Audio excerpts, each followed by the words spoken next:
started early. You know the drill. Drew's up. Everybody, come on, get up. Can't believe. Come on now, everybody to your feet. Come on. Can't believe you're excited to be here. Sam, a winner. Winner. Good. Good job. All right. That was painful. Thank you. So glad that's over. Welcome, welcome. If you are a guest tonight, we want to give you a special welcome. I'm Dr. Yachter, if we haven't met. How many of you guys have been to workshops here before? Hands up. All right, awesome. Give yourself a round of applause. And keep your hands up. You've been to 5 or more workshops. 10 or more workshops? 20 or more? 30 or more? 50 or more? 60? 100? Keep your hands up. You've been to 100 or more workshops? You got one taker there? Okay, so, wow, so you'll find out tonight why. You keep coming to the workshops. It's like eating a Pringles potato chip. You know, once you have one, you can't stop, because when you start learning, you stop, you keep growing. And when you stop learning, you start what? Dying. So, got to learn tonight. Got to learn how to improve with our health. How many of you guys want to have a healthier year this year than last year? Say aye. Aye. How many of you guys just want to get older and take more medications and go to more hospitals and go to more doctors? No takers? Okay. So I guess you're in the right house. You're in the right place. I want to talk to you seriously about looking at things from a different perspective. If you're doing what everybody else is doing, you're getting what everybody else is getting. It's insane to think that you're going to do the same thing as everybody else and expect a different result. That's called what? Insanity. Yeah. So tonight, my goal is to get you to be the salmon thinking, how do I swim upstream? How do I do the exact opposite? If you go in the opposite direction, then you're going to do something different, and more than likely you're going to see some change. And I want you to be comfortable with that. But it all starts with understanding, because the decisions that you make are just simply a result of your thinking. And if you're going to make better decisions, you got to have better thinking.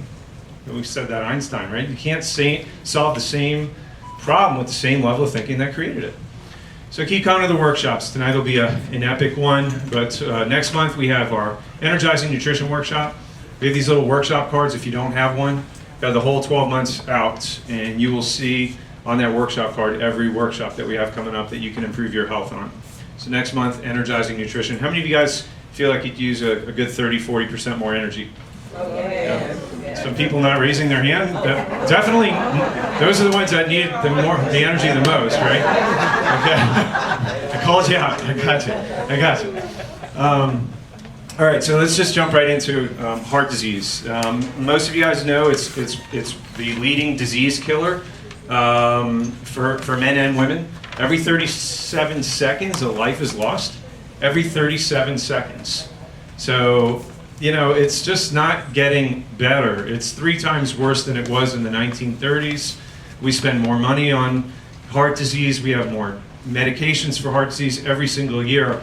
And they're not looking at correcting the cause of heart disease. We're only treating the what?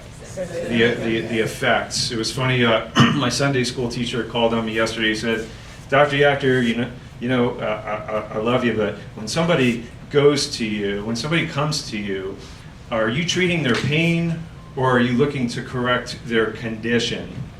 I said, very good. You got it. You learned something. Yeah. So that's the thing with heart disease or with your neck pain or your back pain. I don't treat the effect. I look to correct the cause. If you have a condition, whatever you're feeling, or whatever your problem is, or whatever treatment your medical doctor is giving you, that's just treating the effect. If you have a condition, you got to look toward correcting that. Does that kind of make sense? Yeah. So that's why this is spiraling out of control and continuing to get worse. And they're never going to solve it. Same thing with cancer. There's never going to be a cure for cancer, because we're always looking to treat the effects and never correct the condition, the cause.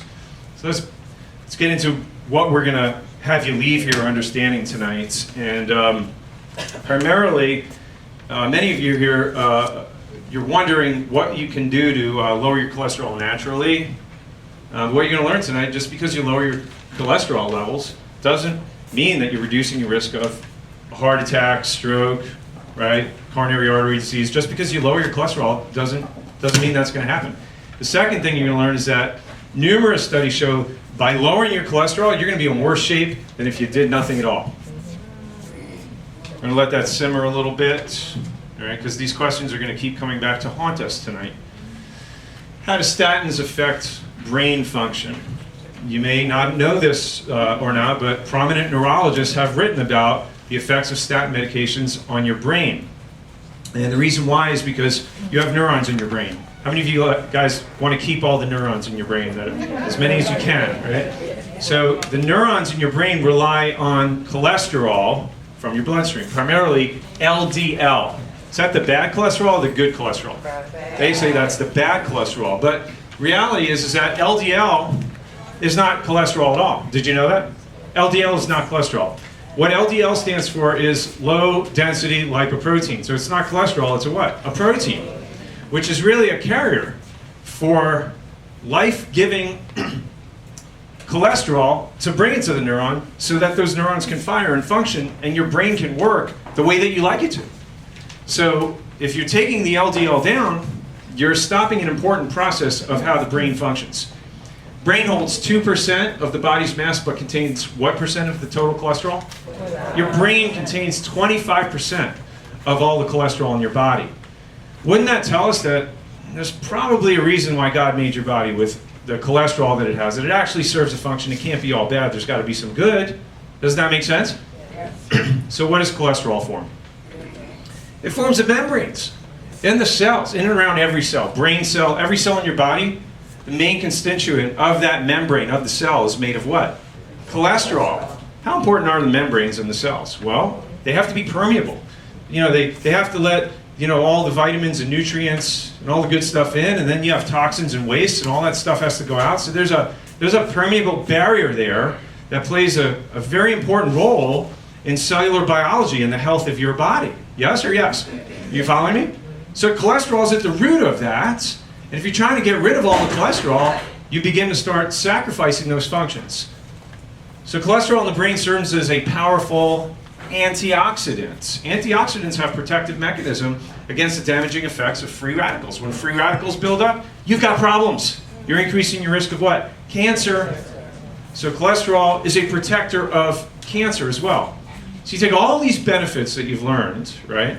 And what happens when you lower your cholesterol? What happens to all these benefits when you start to lower your cholesterol? Well, let's take a look. How many of you guys have had your cholesterol blood results come back, and where did it come back? It was like over 200, so the doctor freaks out. Over 230, the doctor freaks out. Over 240, the doctor freaks out, right? And you're scrambling to think about, what do I do? I really don't want to take the medications, or maybe some of you guys do want to take the medications. You're not really sure.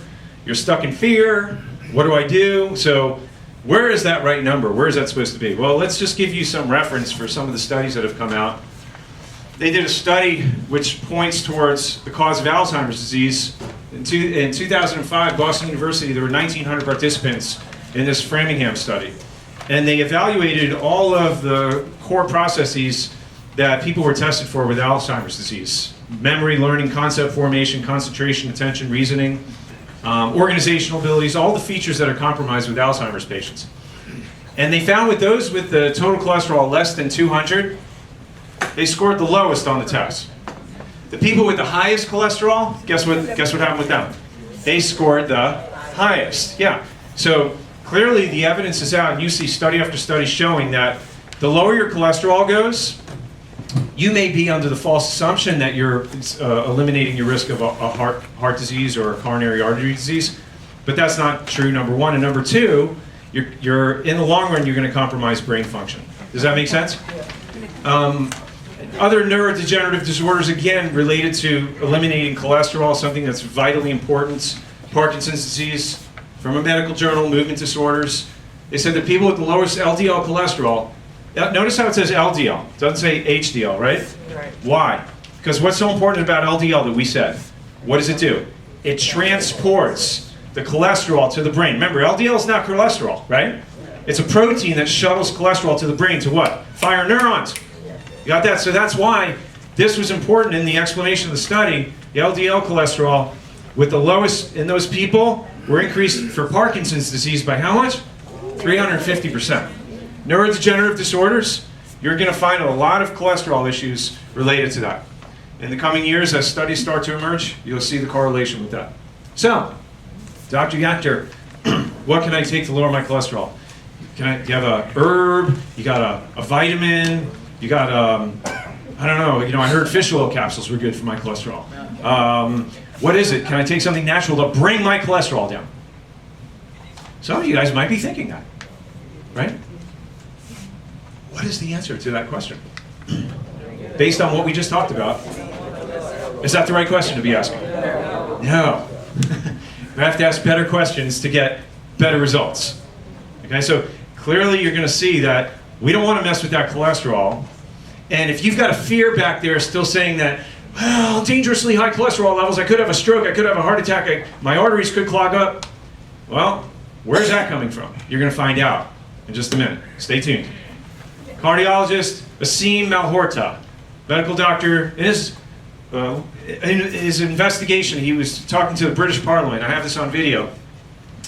He was quoting the study, said in the past 30 years there have now been 44 randomized controlled studies that have revealed no cardiovascular mortality benefits from diet or various drug trials from lowering cholesterol. What is cardiovascular mortality benefit? It means you get to live longer because you don't have surgery. No benefit from taking your cholesterol diet down through diet or drugs. If you bring your cholesterol down, what are they saying? It doesn't extend your life. See? Medical doctor, cardiologist begging British Parliament to investigate statins because it's one of the biggest hoaxes ever perpetuated on mankind. Most conspicuous was the recent Accelerate trial with over 12,000 patients at high risk of heart disease. Revealed what? No reductions in heart attack, stroke, or death, despite a 37% reduction in LDL cholesterol. The jury's out, guys. I mean, this is new stuff. I've got stuff that goes back to the 90s, which you may see here also, but I try to stay, on the cutting edge with this. And when you come back to these workshops, this is what I give you, so that you know that you're getting this information from medical doctors, medical journals, so that you can have a conversation with your medical doctor. And you can ask questions, intelligent questions. And when you do that, you'll see they respect you. And if you don't believe that the medication is in your best interest, after they give you the information, then you'll find that because of your level of intelligence going up, they back off. Isn't that right, David? Yes. What'd you tell me? You went back recently? I went to a doctor and they said we're going to give you this subscription to something. I don't even know what the pill was. And they said, and I said, well, how long will I be taking this? And he kind of laughed and he says, well, probably forever. So that means it's not curing anything. Right. And then he said the symptoms, there's going to be overweight, there's going to be all these, and he says as you take it, it's going to get worse. And I had such a minor problem, and he agreed that it wasn't necessary, he backed off. Right. And what you told me was because of all the workshops you've been to and all the information that you've learned. If I wouldn't have had the workshops, I couldn't have had that intelligent question. You're right. You're in a position to ask intelligent questions. Yeah. So that was the point that you made to me. That was because I wouldn't have asked that question, how long is this going to last for? Right. And I think that was really the key. Yeah. He did all the work. I didn't have to say anything. That's only the question I said. Yeah, right. Yeah. That's it. Anything, what's great about what you did, Dave, is you did it in an intelligent, respectful way. So doctors aren't there to harm us. They're there to help us, but it's the system today that really hurts people, winds up maiming, killing them, and not intentionally, but it's the system. It's because we don't ask questions, we just blindly trust what our doctors say, but meanwhile they're getting their training, their information, their recommendations from drug companies whose number one goal is profit. 80% of their marketing budget is spent on educating doctors to influence and prescribe to you what they want them to do, not what will get you well or keep you well in the long term. And that's what this is all about. The more of these that you come back to, the safer you can keep yourself out of harm's way. Statin medications increase risk of death. American Journal of what? Cardiology? A medical journal saying statins increase your risk of death. An Israeli study, researchers followed 300 adults diagnosed with heart failure for an average of 3.7 years. In some cases up to 11 and a half years. They found that those who were taking the statin drugs and had the lowest LDL were found to have the what? Highest death rates. Yeah. Conversely, people with higher cholesterols had a what? Lower death rate. Very simple. Now, what you're seeing more and more of is the higher cholesterol, the longer you live. The lower your cholesterol, the shorter your life expectancy. Okay, so this is the point that you need to digest and you need to assimilate. Because the words that are coming out of my mouth here are nothing compared to the 40 years of medical inertia that you've had by your doctors and commercials and everything else. You're still going to wake up tomorrow and say, oh, I don't know, maybe I should still take that statin drug. And I'm here to tell you that if you stop taking it tonight, it will be the best thing that ever happened to you. More reasons to avoid statin drugs. Deplete your body of CoQ10, an essential mitochondrial nutrient that facilitates what? ATP production. You guys said you wanted more energy, right? Yeah. This is where it comes from, CoQ10. If you're on statin medication, it's stripping it out. It's interfering with the production of that. Inhibition of the production of vitamin K2. Wow, it protects your arteries from calcification? So you tell me that statins disrupt that normal function? That would mean that statins actually cause heart disease. As a matter of fact, studies show that too. Yes. Cancer research shows long-term statin use, 10 years or longer, more than what? Doubles the women's risk of breast cancer. National Cancer Institute of 12,500 men and women. Men with the lowest cholesterols were the most likely to get cancer. So it's, we're singing the same tune over and over again. Diabetes, recent studies show that statins triple your risk of type 2 diabetes when you take it for how long? More than 2 years. Wow. Some of you guys are already on diabetes medications. And some of you are taking statin medications, and the medications are actually interfering with your diabetes medications, or they could be interfering with your blood pressure medications. They could be interfering with different medications that you have. And this was just published a few months ago in Journal Circulation, another medical journal. And what they say? Cholesterol-lowering statins can interact with other drugs. How? Well, blood pressure medications, things like amlodipine, clot-preventing drugs like warfarin, Coumadin. You guys have heard of this, right? What they're saying is that statins can actually amplify the effects of things like Coumadin. And what happens then? You run the risk of internal bleeding, hemorrhaging, because of this in certain cases.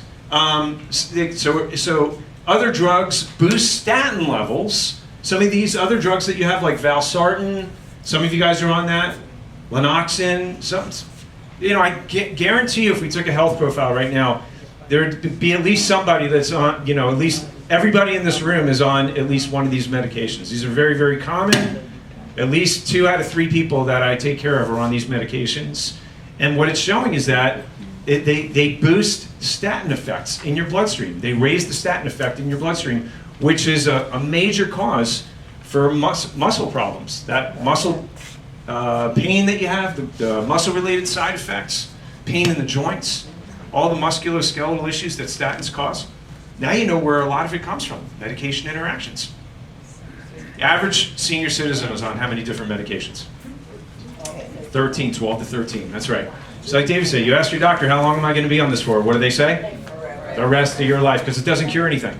And that's just standard of protocol. That's what they do. And you know what? If they don't do that, and they do something different, your medical doctor probably, is at risk for losing their license if they get their records audited. And that's just how it goes. So is there really such a thing as dangerously high cholesterol? I can't, if my arteries are, blocked or closed up. Yeah, but the question is cholesterol really causing that? Does cholesterol really swell up your arteries and cause your arteries to clog up? Come on. I know many of you guys are thinking that. Well, that's why I take my statin medication. That's why my doctor told me that I have to take this cholesterol drug, because otherwise my arteries will swell up. I get atherosclerosis. It comes from cholesterol, right? I don't know. It's time to challenge some of those old wives' tales. 2018 review presents substantial evidence that total cholesterol and LDL are what? Not an indication of heart disease risk. And that statin treatment is of doubtful benefit as a form of primary prevention for this reason. This is a 2018 study, very recent. Going back a few more years back, 1994.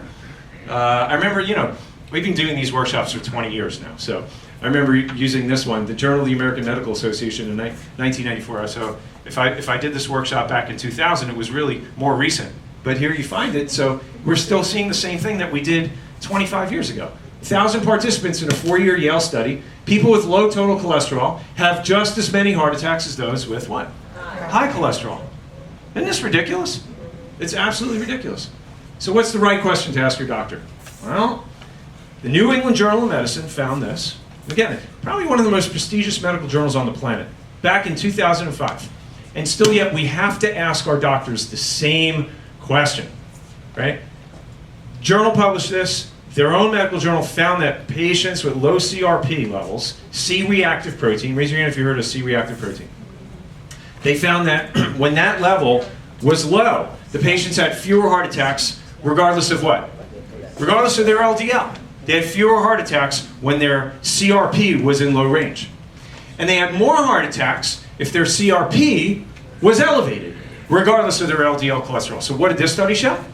What's the imminent predictor of a heart attack? Surely not cholesterol. What is it? CRP. What does C-reactive protein measure in your blood? Inflammation. Very good. So what's the right question to ask your doctor? If he says, hey, we want to put you on cholesterol medication, we don't like where your cholesterol levels are. What's the right question to ask your doctor? What's my CRP? Gee, doc, what's my CRP? Well, I don't know. We didn't do that in your blood test. Okay. I did ask for that, didn't I? Right, Ingrid? I told you to do it. Yes. Drew? I had my doctor run the CRP. Yeah. I asked him how it was. He said it was normal. Yeah. But that doesn't answer the question. What is normal? What is normal for CRP? Yeah. Great question. All right, so with our CRP test, and you'll find this, it correlates with the blood CRP test. When you're in a range of 0 to 3, then you're in normal range. 0 to 3 for CRP is normal range. If you're above 3, you're out of normal range. There's systemic inflammation in there, and that's what puts you at risk for heart disease or an imminent heart attack. Same with vitamin D. So the reason why I show you this is because this is the test report that we use. Yes? Yeah, what is CRP? C-reactive protein is the biomarker that measures inflammation, systemic inflammation. So if the tissues are inflamed or the arteries are inflamed, they're going to swell up and close up. So that's what causes the heart attack, an ischemic response. So when there's ischemia, that means there's a lack of blood flow. What causes that? When the arteries swell up. But it's not because of cholesterol. It's because of the inflammation. Does that make sense? That's why this is the test that you want to ask for. Now, if your doctor doesn't do it, or he won't do it, or he forgets to do it, it's okay. You can do it here. We have this, very, very simple. We can send it out, have it back, go over the results with you. Now, if it comes back and that you do have a CRP that's out of range, very simple. You can take anti-inflammatory supplements, change your lifestyle, change your nutrition, and you can get it back in control. You can retest it. Another thing you want to look for is vitamin D levels. Most people, especially African American, we found most people are vitamin D deficient. I mean, we live in Florida, we have abundant sunshine, but it doesn't really make a difference unless you're out in the sun naked for 20 minutes every day. It's not going to make a difference. So unless anybody here will raise their hand and say that they're doing that, no, we're not doing that. Okay. So you need to take a vitamin D supplement, a minimum of 5,000 international units every day. If you're vitamin D deficient, you're at a much greater risk for a heart attack and cancer. So this is one of those core constituent supplements that everybody should be taking. But this test reveals where you're at in that range, and it can give us an idea of if you need to heavily supplement with that to build that up. Is everybody with me so far? Good, good, good. Okay. So here's something else that may be even a greater predictor than CRP. So this is another study. This just came out just a few months ago last year, American Heart Association News. So one of the most promising advances in heart disease research, DNA testing. New study uses genetic assessment called polygenic risk score, PRS. It looks at different variations in DNA that influence different diseases. So you have, how many of you guys have heart disease genes? How many of you guys have cancer disease genes? How many of you guys have diabetes that runs in your family? We all do. But you also know that it's not the genes, it's your lifestyle, right? It's what turns the genes on or turns the genes off. But wouldn't it be cool if you could basically look at your biography of DNA and see where your highest risk is? You know, where those inflammation genes, which are supposed to be shutting off the inflammation, like cytokines in your body. Like everybody's got cytokines, but some people don't really have the genes to shut that response off, like somebody who does. So if you're one of those persons who doesn't have the genes and is at higher risk because you don't have the ability to shut off the inflammation, who's at greater risk for heart disease? You see? So that's important to know. And you can predict this with DNA testing. So this is something that many of our patients have done. I printed off mine, but basically it's like a 30-page report, and it goes through basically every stinking gene in your body that could show you whether or not you're at risk more so than somebody else. It's got the genes for heart disease, for diabetes, whether or not you can metabolize lipids, really important, like lipid metabolism right here. These are genes that influence LDL and HDL cholesterol levels. And when you have the readout, it shows you the genes down there on the left, APOC3, APOE, CETP. These are all your heart disease genes because it shows you those are the genes that can either help you process those lipids or are going to determine whether or not you're going to be at a higher risk of not being able to. And if you're not, you're going to be at higher risk for heart disease. So you have this gene impact that I circled to the far right. You can see that up top, you can see it below. Up top, you see inflammation health. This got 2 out of 3. That's a moderate marker. That's a moderate marker right there because that person will not have the ability to shut off those inflammation genes as well as somebody who has none of those markers, right? Are you with me? Same thing down here. But this one, so there's lipid metabolism is only 1, so it's a mild impact. That means that this person right here, not really at high risk for lipid metabolism. So that's all in this, among other things. It tells you what type of food plan you would do best with. Like we know that grains cause inflammation. Like if your diet is too high in sugar, right? But you know what? Some people have very low carbohydrate tolerance, and some people, they process those sugars really well. So I could give you some general recommendations, but this is the blueprint right here. Like you get one of these, it'll tell you in a second if you should be having the Mediterranean diet, or you should be having a paleo diet or a keto diet. It'll tell you what works best with your genes. So again, there's a way to do this with a shotgun approach, or there's a way to really get down to specifics.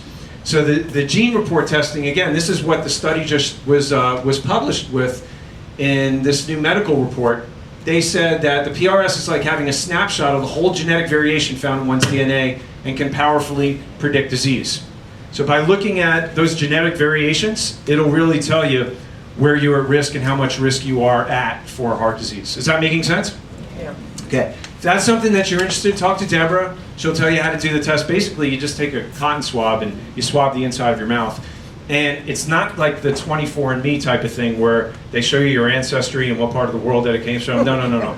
This, they take tens of thousands of gene splices, and it's like, it's crazy. You'll get this report. It's more than you can read through, but it'll really give you a lot of wealth and information in terms of what you can zero in on, what supplements you really need to dial in, and which supplements you may not need as much. And your lifestyle also, like I said, it gets down into what kind of exercise your body does best with, and also what type of nutrition, generally speaking, your body does well with. It's a pretty neat thing. We just started using that this year, so technology's out. It's important that you're aware of it, and that's a tool that's available for you. So what's normal blood pressure? What's normal blood pressure? How many of you guys have taken your blood pressure? You get up in the morning and it's like 125 or 129 over 90. It's 129 over 90. Do you freak out? No.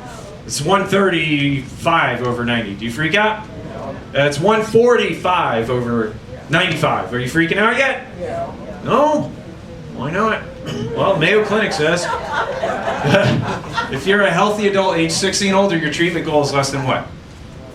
150 over 90. So the reason why I'm sharing you with this is because the older you get, the higher that systolic number generally will drift. And I have this conversation regularly with patients where you know, they're getting better, they're eating better, they're doing all these things good for their health, and now all of a sudden they start getting dizzy, woozy, their energy goes down, and things are changing, and they just feel kind of weird. Their neck and their back pain go away, but they feel kind of weird. I'm like, well, are you on blood pressure medication? Yes. Have you taken your blood pressure lately? Not really. Well, why is this important? Because, you know, if your body's starting to get healthy, it can regulate that blood pressure more normally. It's probably maybe coming down a little bit. And if you're still taking the same dosages as when you were sick, as now you're getting healthy, is that going to be a problem? Yeah. It very well could be. Yeah. So you got to take your blood pressure in the morning, take it before you take your medication, and realize that if you're making lifestyle changes, that you're probably going to impact this.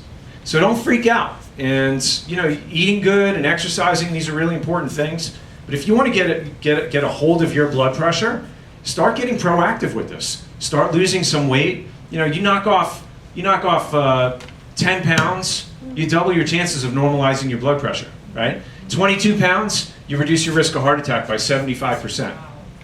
So, you know, it's better than the alternative. The longer you stay on these medications, the worse the side effects get. And, you know, there's all types of stuff. You guys are very familiar with this. Many of you have told me about, you know, issues with confusion, memory problems, vertigo, decreased sex drive, impotence. Wow, that's something that everybody wants. You know, it's like cholesterol medication. It's the cornerstone. Like cholesterol. Where do you think all the hormones come from? Like the foundational component to building hormones is what? Cholesterol.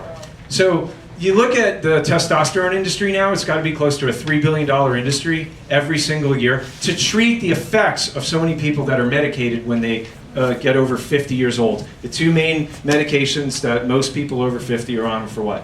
Blood pressure, cholesterol, and then diabetes. All affects your hormones, and then there's depression, and now we have antidepressants, and you see how they have medications to treat the side effects of all these medications that we're on. And never really had this problem. Anxiety, fatigue, and cancer. Yes, blood pressure medications cause cancer. Hopefully you guys haven't missed the boat on this. They recalled 4 blood pressure medications last year because of a what? A cancer-causing impurity that they use to make rocket fuel, right? Now I don't want to go trying to pronounce all these words up there, but basically that's what it is. NDMA, NDEA, NMBA. They used to make rocket fuel, so that's what they found in the blood pressure medications, and that's what many of you have been ingesting, which is why it's a good idea to do a detox program at some point. No pun intended. Losartan, irbesartan, valsartan, right? Many of you, we brought this to your attention when we did our workshop back in September and then last February, and it was just, you know, you beat your doctor to the punch. Many of you guys went back to your doctor wasn't even aware of it, or they had you on it, didn't even attempt to take you off of it. See how important this is? You see how important this is? So, you know, on average, not smoking, maintaining what? Healthy weight. I mean, it's profound, seriously. You know, some of you in the room have made a significant commitment. You've lost weight, and you've seen your blood pressure come down. You've seen your blood sugar come down. You've gotten off your medications, and this is something that we see happening regularly. I happened to catch this one guy on video, and I wanted you to hear it. Hello, my name is Tim Kennedy. In the first 40 days of this program, I lost 35 pounds, exactly where I wanted to be. I got off my blood pressure medicine, I got off my cholesterol medicine, and I got off my heartburn medicine. And I feel wonderful. Thank you. I feel wonderful. I can't tell you how many. We put over 2,000 people through our weight loss program, and all of them have done marvelous. You know, our program doesn't just really help you lose weight. It helps you lose fat, and it helps to restore and reset your metabolism. So, you know, for some people it's easy to lose weight. You know, you set your mind to it, no problem. Knock off 10 pounds like that, and I would encourage you to do that. There are other folks in here who need help, and that's what this program is for. We hold your hand, we weigh you in every week, we have a special program, there's a journal, there's a manual, we give you a guarantee, you'll lose at least 15 pounds, or we pay to put you through the program a second time. And most importantly, you maintain muscle mass, you maintain your water mass, but you lose only fat. Your visceral fat goes down, and then again, we raise and reset your metabolism. So the most common thing I hear when people stand on that scale, the body mass index scale, is that they're 50 years old, but their metabolic age is like that of a 90-year-old. And then by the end of the program, it comes down to your chronological age or below. So imagine that you're 60 years old, but your metabolism's working like somebody who's 50 or 40. It'd be pretty hard to gain that weight back, wouldn't it? So it's all about metabolism. We put a heavy emphasis on that. But again, I just want to let you know, if you need help in that area, don't be afraid to ask. And Deborah has the information on that, and she can tell you if it's something that would work for you, if it's good for you, or what have you. So, speaking of Deborah, I'm going to have everybody, my dynamic staff, come on up front. Woohoo! Give them a big round of applause. All right. Let's see what we have behind curtain number 1. We have our 6 or more workshops. So we have a special award here, and let's do this first. Yeah. So this is our Elevation Health University Core 4 degree, presented to Sandra Moline for 6 or more workshops. Yeah. Good job. Constant and never-ending improvement. Yes. All right, and we've got an award for perfect adjustment attendance. This is an individual who has never, ever missed a visit, on point with every single adjustment, and we really appreciate and value that because we know it's all about getting great results. So, Moses Cross, stand up and receive our honor, please. She's chasing you down. You can come back. Okay. All right. A little extra exercise for everybody. And this is a special one. I want to ask. Who's here? Who's here? Is Ruby here? No. Yes. Ruby's here? She's back here. Ruby, there you are. Okay. And, okay. Who else? Ruby, can you come on up to the front, please? And Avon, is Avon here? Right. Avon, come on up. Yeah, and you too, Yeah. Yep. So, I want to make a big fuss about what it means to love others and serve others and help others. And so I guess it started with Ruby, and she was asking Una, right, for how many years? Was it years? Well, you were. Ruby's like, she's like, I tell people for years and years and years, and then finally somebody came, right? So Una. She transferred from. I transferred to Avon. Okay. So it was Avon. I told Avon. She told Avon. Avon told. Okay, so it was. Oh, what a beautiful thing. Anyway, they're all doing well, but I want you to just. You have no idea. I mean, when you see somebody's X-ray, like I see their X-ray, and you see how discouraging life can be, physically speaking, when a person sits in front of you the first day, and then literally 180 degrees completely different after a little while under care. That's what I wanted you to tell about.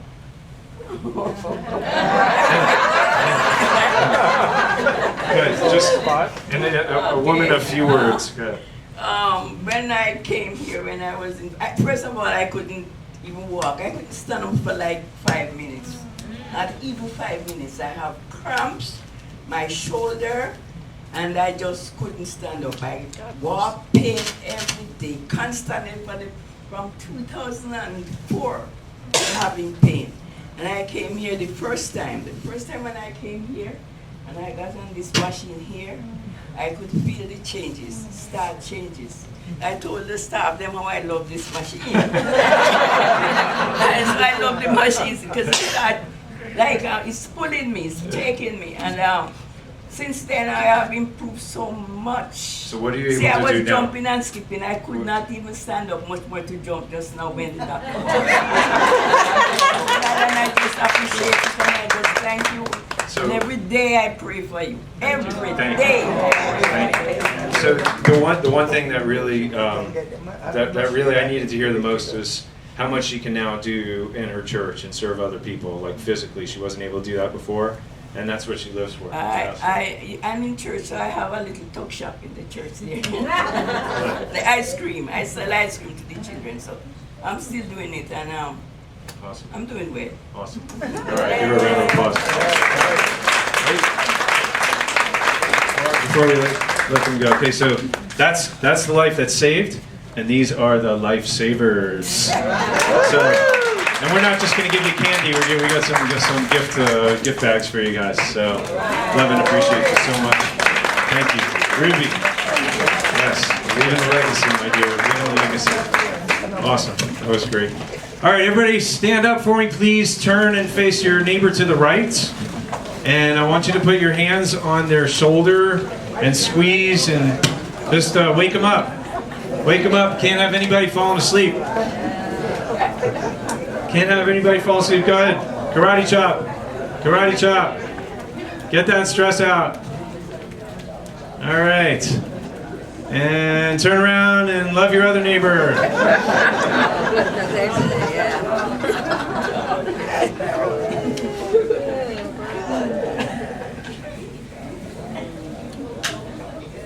And we'll do a little karate chop.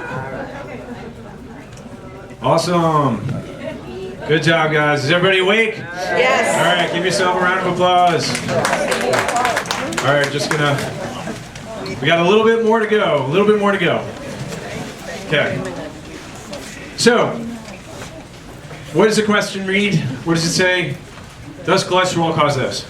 What is that a picture of on the left there? It's a clogged artery. So could that be a problem? Could that cause blood flow to stop going to the heart or the brain, or cause an ischemic attack? Absolutely it can, but the question is cholesterol the cause of that? Does cholesterol cause the plaquing? So the answer is no. Coronary artery disease has more to do with oxidized LDL. Remember, the transporter in this is what's carrying the cholesterol is the LDL. When it oxidizes, what happens? What is the oxidation process? It's like a rusting process. Have you ever seen when you leave an apple out on the table and it turns brown? Same exact thing, but inside your body it happens because of free radicals. So sugar molecules attach to the cholesterol. Sugar molecules attach themselves to this LDL and change the shape, rendering it useless. Now it can't do the function that it needs to. It just hangs out there, loitering in your blood vessel, and basically causing what? Inflammation. Inflammation. That's why the CRP test is so important to determine whether or not that's happening in your arteries. Which test? CRP, very good. Also, the DNA test would point toward that as well. So, medical doctor Brad Weeks, he said the injury and inflammation to our cells and blood vessels is caused by the high carb, low fat diet recommended by our beloved elementary school teachers. No, I'm just kidding. Where do they teach you the food pyramid? Where do they teach you the food pyramid? We learned that as children, right? What does it say in the food pyramid? The majority of your diet should be what? Carbohydrates, right?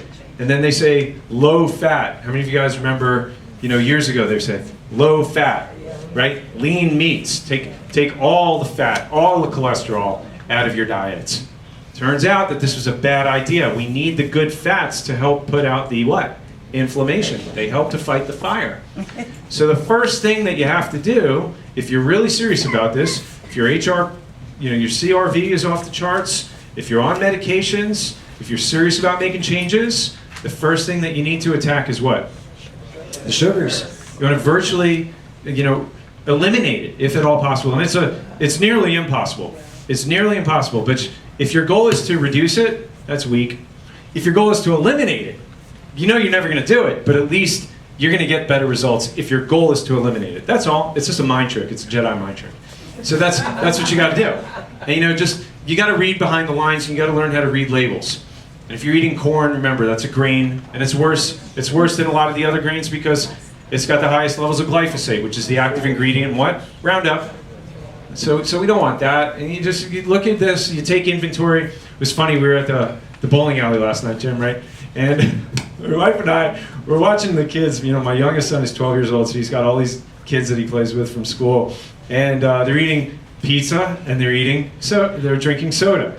And we're just watching, and all of a sudden we're watching these strange behaviors start to emerge from these preteen youths, like really strange behaviors. So they're almost like little animals. And, and I turn to my wife, I'm like, that's the soda. Yeah, it's kicking in. High fructose corn syrup makes us do weird things, doesn't it? Especially if you're 12 years old.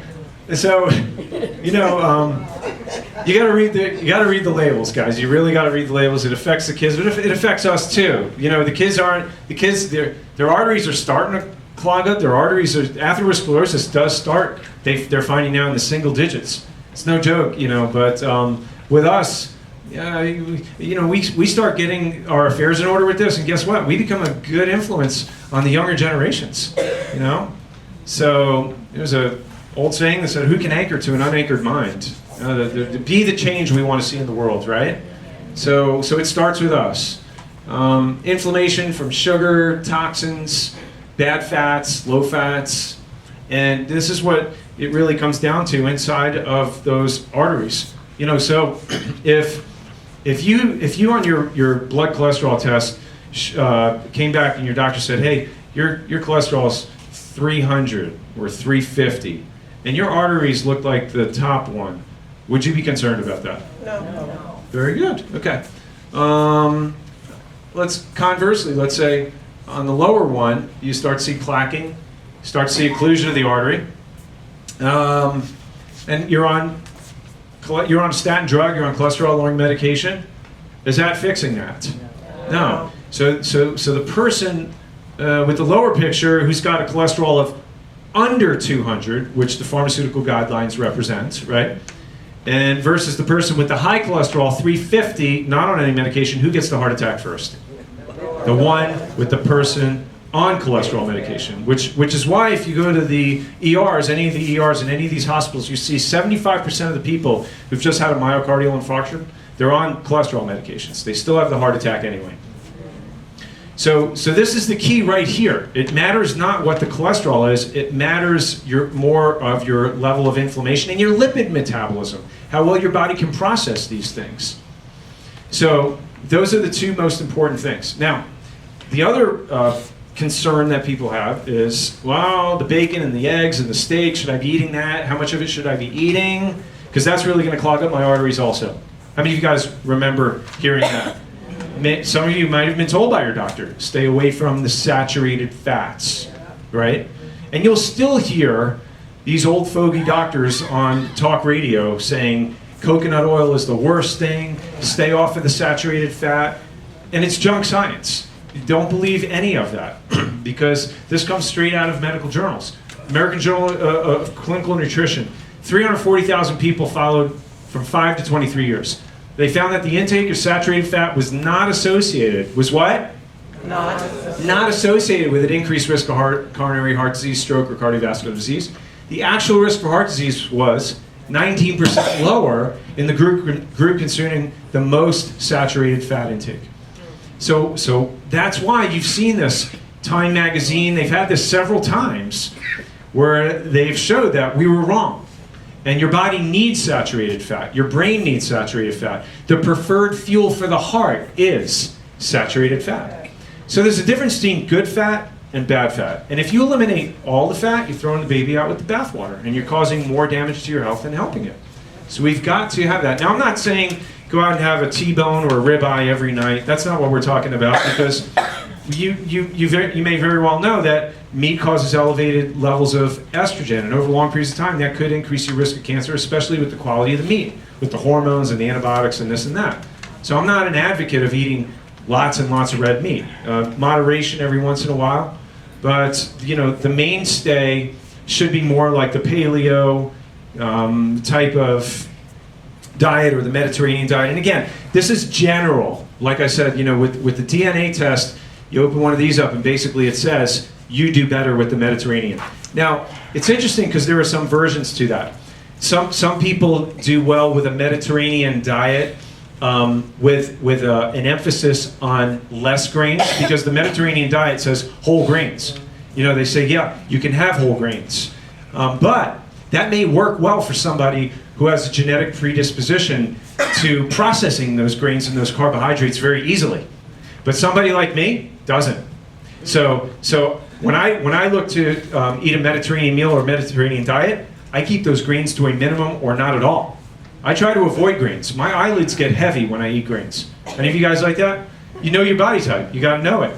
Because one size doesn't fit all, right or right? So this is important. So, you know, on the left you see what causes inflammation, what causes the ischemic cardiac events. This is it over long periods of time. Way too many carbohydrates. 60% of our diet we were told to have breads, pasta, rice, cereal, potatoes, and we live on that. You know, we eat fast food all the time. Then we have these things with the blueberries in them.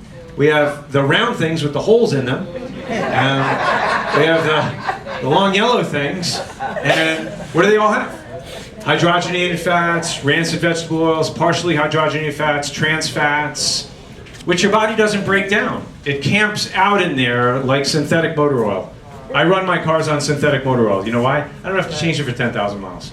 It doesn't break down. It lasts forever. How many of you guys like the idea of oil staying in your body, not breaking down, driving inflammation, increasing your risk of heart attack, stroke, and cancer, and toxicity? Does that sound like a good idea? I didn't think so. No, so you got to avoid that like the plague, and that means standing guard at everything that is about to go, you know, through the threshold of your lips. So this right here on the right side, we see all the good fats. We see the coconut, we see the butter, which is again grass-fed, right? You got your almonds, your walnuts, extra virgin olive oil, avocados. An avocado a day keeps the doctor away. Again, you know, you eat an avocado and it's got 30 or 40 grams of fat. Oh my gosh! 40 grams of fat. Wait, better loosen up my belt. Good fat makes you fat? No, good fat helps your body burn fat. Yeah, so these good fats, we've got to get back in that rhythm. Make sure you have the good fats in every meal, and it'll not only turn your body into a full-time fat-burning machine, but it's going to help your body heal and repair from the onslaught of inflammation that we've allowed to happen. Is that making sense? Yeah. So that's why I've got that open artery there, because that's the pathway to healing. One of the things that many of you are doing, I do this every day, to keep your blood sugar low so you don't have to grab for a Pop-Tart, a bagel, a croissant, toast, these carbs which are going to drive inflammation, they're going to cause your blood sugar to spike and then come down. You do the shake instead. It's pretty simple. You get a couple of scoops of that. You got 22, 26 grams of protein, depending on which one. You've got phase 2 liver detox support. You've got anti-inflammatory supplements in there. You've got a complete spectrum of multivitamins in there. And there's very, very few carbohydrates in there at all. So the carbohydrates come from when you have like berries and almond butter along with the shake in the morning. And that's what I do every day after my workout. And I recommend that you try it so that you can see the difference in your energy and see how you feel. I've had patients who just did this. All they did was supplement their breakfast with this. And over a period of a couple of months, they were able to lose 10 pounds. They stayed on it. They lost 20, 25 pounds. Did nothing other than supplement a meal with this. And I recommend breakfast, because breakfast is, the breakfast of champions is this. You want to keep your blood sugar level all day long, and that's how you keep, your energy constant all through the day. Another supplement that's part of your suite tonight is the Ultraplex Cardio. That has something called L-arginine in it. Do you know what L-arginine is? It's the precursor for nitric oxide. Basically, it causes the smooth muscle in the wall of the artery. There's a muscle around the artery wall. It causes it to contract, and when it does, it kind of opens up. It's called vasodilation. And when that happens, what happens to the blood flow? Yeah. So that helps. I take 3 of these capsules before I work out in the morning. I take this every single day.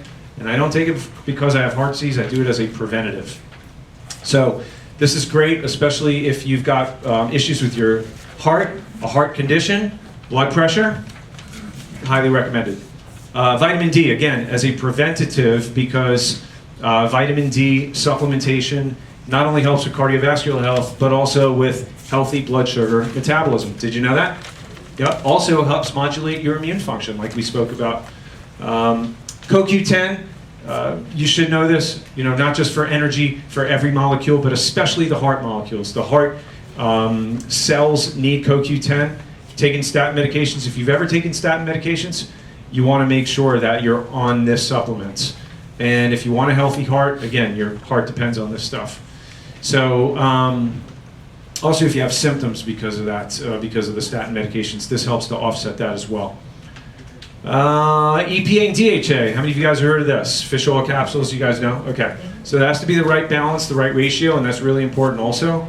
But when you're dialed in with this, you get a big bang for the buck as far as your blood pressure, prevents arrhythmia, promotes growth of new blood vessels. So if some of your blood vessels in your cardiovascular system are occluded, there's something called angiogenesis, which means your body makes new vessels to deliver the blood to the heart. It's pretty cool how your body finds a way to survive. Innate intelligence. Your body's not stupid. It's what? Smart. Yeah. Prevents blood clots, lowers triglycerides, and it helps with the inflammation. So that's why we put these together for the supplement suite. Some of you are really serious about making a big change and you're committed to that. Like you said in the beginning, you don't want to take more medication, you want to take less. This is a good way to build a strong foundation to start moving in that direction. So these work together synergistically. They have an amplified effect, and so that's why we put them all together so that you can have something significant to start with. There's two ways you could go about getting this. One is if we have limited supply in the office. If you don't like the internet, or you don't have a computer, or you just refuse to adopt reality today, then what I'm going to talk about next isn't going to work for you. But if you don't have a computer or a phone and you want to buy the supplements, you can get them up front. So the supplement suite's discounted 10% tonight only, and the shakes also. You can do that. But if you go online, and this is what I want to tell you guys as a convenience, what we are doing is we're going to have you guys fill out your name and your email online. We're going to build a shopping cart for you, and we're going to go through the work of putting this whole thing together for you. And basically, they're going to drop, the people that are helping us with this, they're going to drop the supplement suite into that cart. Now, you don't have to be committed to getting it, but if you do want to get it, then you can get easily another 5% off. So it's up to 15% off. There's an auto ship feature, and there's free shipping if you're doing the supplement suite online. So your greatest savings is going to be online. And what we want you to do is put your name on there and your email, because Deborah is going to collect all those. So go ahead and do that. Even if you're not planning on getting the supplement suite, we're going to set you up on the website so that if you ever decide that you want to get it, by the way, you have until 8 o'clock tomorrow to check out on the shopping carts and get the 15% off. If you decide not to do it, that's fine also. But listen, they're going to send you an email. You're going to get an email in your box that says your shopping cart is ready. And if you want to purchase the supplement suite or any other supplements, click on your email and go to your shopping cart, and then you can check out. It'll already be done for you. And then if there's other things on there that you want to learn about, there's customer support. So we're doing this as a courtesy to help everybody get set up to eliminate the confusion. The great thing about this also is there's an auto ship feature, so that you don't have to forget, you don't have to make a special trip, you don't need a reminder. Every month it'll come to you if you need it to, whatever supplements that you need. So go ahead and put your name and your email down and just pass it down to the side. Make sure we get a record of all this. We're collecting everybody's before you leave tonight. Again, this is optional as far as whether or not you want to go through the shopping cart. If you don't want to do it, don't answer the email. But if you decide that you want to take advantage of the savings, just click on the email. It'll already be done for you. Everybody with me? Yeah. Make sense? Okay. Get it? What's that? I'm not capable of doing it myself. You're very capable. Okay. You're very capable. Absolutely. As long as you got JoJo there. Now, if you didn't have JoJo, I'd be a little nervous. I thought it had to be set up by elevation. Yeah, it'll Have to go. be set up by you guys, or I can do it online and do it myself. You can, but they're going to set up the shopping cart. Yeah. So we'd prefer to do it for you. This way we know it's done. Yeah. All right. So moving on. Heart rate variability. How many of you guys have ever heard of heart rate variability? Heart rate variability? Okay. Raise your hand if you're a patient in this office. All right. So okay, so if you're a patient in this office, you have had heart rate variability done. This is part of our testing, our normal testing. You're going to learn something interesting tonight. Experts believe now that HRV could be one of the most important biomarkers of what? Cardiovascular health, even more so than blood cholesterol, CRP, and even blood pressure. Did you know that? HRV. Wow. Okay, so here's why. Heart rate variability in your autonomic nervous system. How many of you guys have a nervous system? All right. Everybody, wave your hands in the air like you just don't care. All right.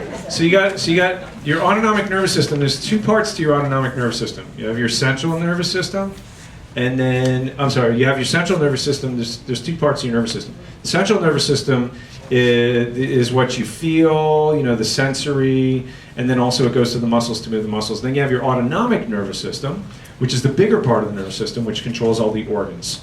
Respiration, digestion, heart rate, sweating, things, all the internal organ functions. Is that making sense? So you got your sympathy. So here's where it breaks down to. Forget about your central nervous system, the feeling in the muscles. So now we're talking about the autonomic nervous system, right? We talked about respiration, digestion, heart rate, all these things. Now, it's all under the control of your autonomic nervous system. You got one part right here, the sympathetic nervous system, which raises heart rate, digestion, elimination. It's really geared more toward short-term survival. Okay, so that's what's going to elevate everything, speed everything up. Then you got the other part right here, which is your parasympathetic nervous system, which slows everything down, slows your heart rate down, slows your digestion down. This is necessary for rest and recovery. This is necessary for long-term survival. So there's two parts to your autonomic nervous system. How many parts? Two parts. Okay. One does what? Raises it. The other one does what? Lowers it. Okay. So the vagus nerve is a nerve. Vagus in Latin means wanderer. So it starts right here at the top bone in the neck. It runs right in front of the top bone in the neck. It goes all the way down your body. It goes to all the different organs. It innervates every organ in your body. And that vagus nerve will either trigger the sympathetic nervous system or it'll trigger the parasympathetic nervous system.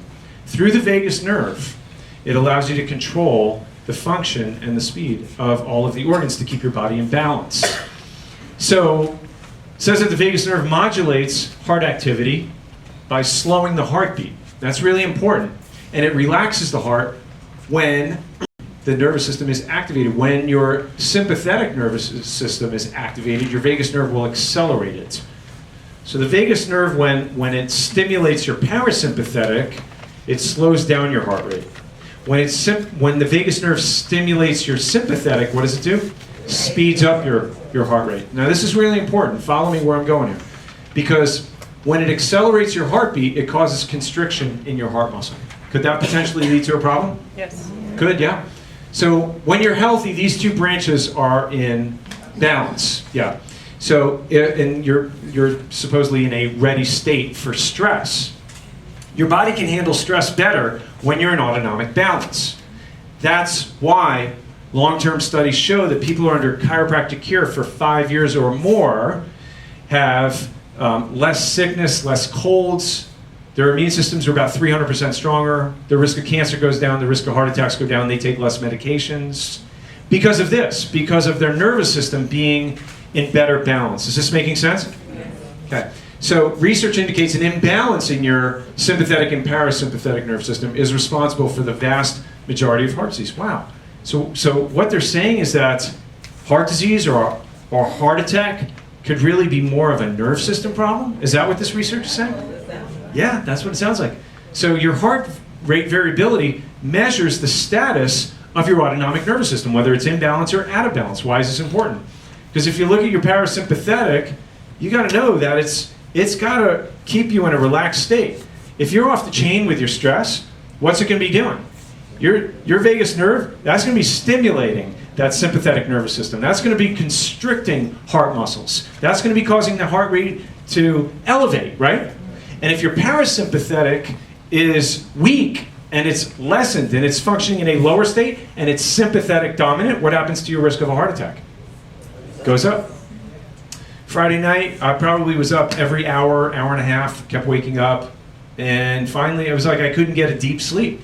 And then I was up at 4 o'clock, and I'm like, I just laid in bed for an hour and a half, and I woke up and I'm like, I'm off, I'm out, I need to be adjusted, I'm not right. Why? Well, I was studying this stuff, and I know when in doubt, I always get adjusted. I get adjusted usually every week, but I didn't go. I usually go every Wednesday, and I didn't go this Wednesday. And there I was, 9 days out. So I woke up Saturday morning, I'm like, dummy, call somebody, go get adjusted. And I went and got adjusted, and what do you think happened on Saturday night? I slept all the way through, all the way through. Now, when I laid on the table, I didn't lay face down. I laid face up. Why? Because where does the vagus nerve run right in front of? The atlas, the top bone. When you're face up, what do? I take an instrument and I measure here and I measure here. What am I looking for? A difference in the temperature. Why? Because that'll tell me if that atlas is protecting the structures or interfering with them. If it's interfering with the vagus nerve, guess what? You're on your way to a whole mess of problems. Headaches, dizziness, insomnia, anxiety, depression. If you're in balance, you've got peace. Physically speaking, this is the most important part of your health, right here. Research published in 2004 shows the parasympathetic activity of patients with ischemic heart disease is what? A third lower. Parasympathetic, this is it. A third lower. That means sympathetic dominant. You're going to have more of those problems, on average, than that of a healthy individual. In order for you to have a heart attack, you must experience both a drastic decrease in parasympathetic activity and an increase in what? Sympathetic. 75, this is what the study said, 75% of myocardial ischemic events, this is blockage of the blood supply, right? 75% of those events are triggered by the what? Nervous system. Hello? Are you learning anything here? Yes. Okay, so some of you guys are coming in because your neck or your back hurts. Are you just so happy? I feel better, I'm walking better, I can do more, do this, do that. Hey, you might have just saved yourself from a heart attack. You don't know when that could have been right around the corner, and your last adjustment could have saved you from that, or the one 50 adjustments ago. You don't know what you had in your cards coming down the pike that chiropractic care may very well have saved you from because of keeping you in what? Autonomic balance. What is that worth? What is that worth? Is it just easier to stay on medication, or just have the heart attack and go through rehab or chemotherapy or radiation? What is it worth to prevent all of that? And that's why you'll meet people that have been in this office for 10, 15, 20 years. Deborah, how long have you been getting adjusted now? 21 years. 21 years. Yeah, so I've been getting adjusted 35 years. I'll never stop getting adjusted. Do I eat good and exercise? Of course. But, if I had to choose, you put me on a desert island, I had to choose one of them, I would never give up my adjustments. That's the most important part. Hands down, the most important, most valuable part of my health, I will never sacrifice. Your heart attack risk is primarily dependent on the functioning of what? Autonomic nervous system. Studies indicate your risk of dying from a heart attack is significantly increased if your heart rate variability is what? Low. So now you understand. When we do your heart rate variability, every 4 months when you're in maintenance care, gee, what does that mean, Doc? I always go over this stuff with you guys. Do I really have to come to that class again? Yeah, yeah, because I want you to realize how valuable this is to you. Not me understanding, you understanding. That's more important. What you understand carries the value. If you understand that this is what you're managing, and this is what you want in your life, you want to move away from disease instead of allowing it to silently build and creep into your life, this is why that heart rate variability is so important. What can you do to enhance that? How can you determine if you're in autonomic balance or not? Getting a what? A scan, heart rate variability. So now you guys know, right? So when you sit in the room there, we put that thing on your ear, you breathe, you come out. So Dr. Yachter, what was that thing where I was breathing? Were you checking my heart rate? How's my heart rate? Was it low? Was it high? We weren't checking your heart rate. We were checking the space between your heartbeats, because that's what regulates whether it goes faster or slower. What were we checking? Your autonomic nervous system, so that we can see whether you're at increased risk for a heart attack or a decreased risk, whether you're at increased risk for cancer or a decreased risk, whether you're going to take more medication coming down the pipe or less. See why heart rate variability is so important? Can chiropractic care help with that? Yeah. Is chiropractic good for backaches? I hope so. I hope it helps you guys. But I can tell you one thing. I'll be getting adjusted for the rest of my life. Even though my back still hurts every day, I still get adjusted because I want to stay healthy. That's why I get adjusted. I'm not above the law, guys. I have herniated bulging discs just like you guys. Maybe worse. You just don't see it. I have to arrange my life so that I could do what I do right now. And it's an impairment for me also. There's not a day that goes by that I don't roll out of bed and I have to be careful with my back that I don't feel my back. I feel it. You guys feel it too, but that's not the reason why I continue to get adjusted. I do the best I can with what I've got, and that's what I expect you to do. But most importantly, what I expect is that you understand the real reason for a chiropractic adjustment. And it's not for back pain. It's to keep you out of doctor's offices, off of medication, out of the hospital. Amen, amen? Amen. Yeah. All right. So that's the top bone that we got to adjust right there. The one on the left is out of alignment. What is it doing to the vagus nerve?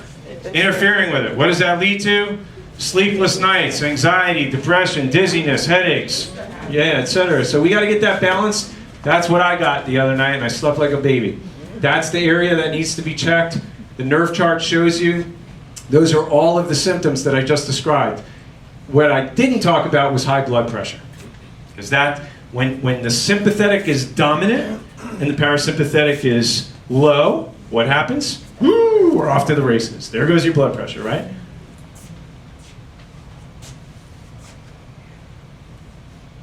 Let's see if they could get this to work. High blood pressure, it affects millions of people. In fact, 1 out of every 3 Americans. And if left untreated, it can be deadly. Most people take medication to control it. But as Kate Merrill shows us, some patients have found a simple way to keep their numbers down without drugs. The mad dash to get the kids to school. The crazy commute. And especially work. It's enough to raise anyone's blood pressure. We work on deadlines, and with all the law changes, which keeps me in business, but keeps us also pretty stressed out. Soon, that pressure from running his Cambridge accounting firm began to take a toll on Adrian Kaspar. He was forced to go on medication to control his blood pressure. I believe in not taking medication, but blood pressure you don't fool around with. And just have you sit right here. That's why he came here to Dr. Peter Martoni, a Linfield chiropractor, who's using a new adjustment in the neck to help bring down blood pressure. Now, if a bone is out of alignment and putting pressure on a nerve, it interferes with the ability for the heart to function correctly. In about 2 or 3 weeks, my blood pressure was normal. Bill Bird of Stoneham sells cars, another stressful job. Another testimonial, and then they have the guy from University of Chicago Hypertension Center who piloted the study, showing that in fact it did drop the blood pressure. One adjustment dropped it 17 points, the equivalent of knocking out 1 blood pressure medication. So that was a medical study that backed that up. But at any rate, listen, I don't want to preach to the choir anymore. You guys kind of know, I think you've got it.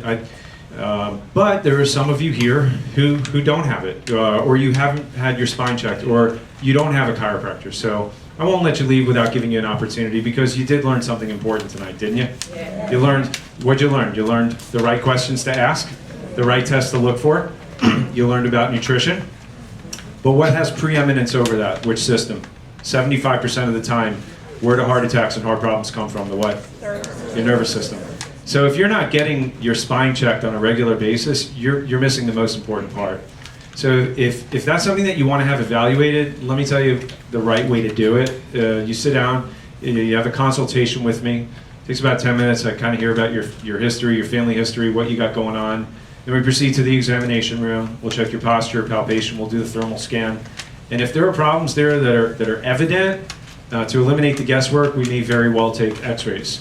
The thermography is NASA space technology. That kind of helps us pinpoint where some of the problems are in your spine. If there's interference there, or at the vagus nerve, that level, it'll be evident right there. And if we need to take x-rays to eliminate the guesswork, that's part of it also. Now, normally the services that we perform to do all that, to see if there's a problem, is well over $300, $350. But for the guests tonight, we do something special, and we give a health pass, right? The health pass is only $47. And we very rarely include the x-rays. because I sit down, I put together a full report, and we go over all that, and you get a copy of your films. So there's a lot that goes into it, but it's only $47 if you're a guest here and you'd like to take advantage of that. If your health is important to you, I'm happy to spend the time to go over that with you to see what the status of your nervous system is. Deborah's over here. Can you raise your hand, Deborah? If you would like to make an appointment, Deborah will do that. The offer's only good for tonight, and the spaces are limited, so please see her if you'd like to do that if you're a guest tonight. That's what I wanted to say about that. So that's application. That's the most important thing. The other things that we talked about that you might be interested in, talk to Deborah. You know, whether it's something that you want to lose weight, the DNA testing, or the supplements, whatever else. Is there anybody else here to help besides you? Okay. So tomorrow's there. Tomorrow and Victoria are still here. They'll be up at the front desk if you need anything. So, did you guys learn something important tonight? I am so glad you were here. And you were a great group tonight. I want to thank you so much. I love and appreciate you for coming. God bless.